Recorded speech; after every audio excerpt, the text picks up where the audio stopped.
Hormones are special molecules we make to send messages to all kinds of cells throughout the body. There are 6 defining characteristics of hormones.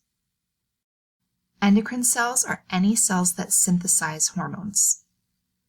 Those hormones are secreted and then travel, usually through the blood, to find its target.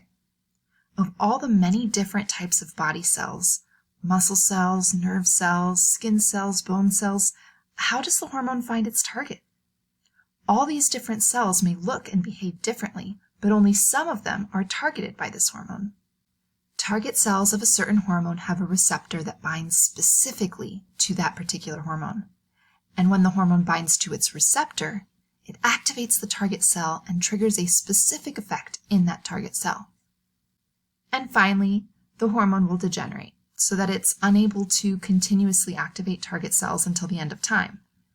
If the hormone degenerates and no new hormone binds to the receptor, then the response activated in that target cell will end. Let's look at an example of a different endocrine cell that makes a different hormone. Hormones are synthesized within your own body in endocrine cells. Hormones are secreted out of the endocrine cells into the interstitial fluid. Then hormones diffuse through body fluids, often in the blood, where they can travel through the whole body to find target cells.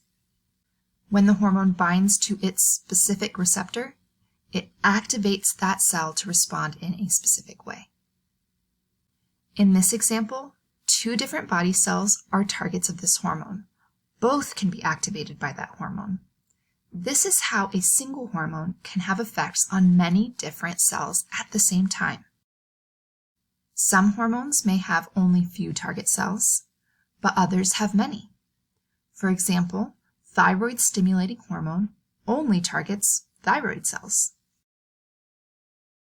But testosterone targets hair follicles on the face and activates a response in them that makes facial hair grow.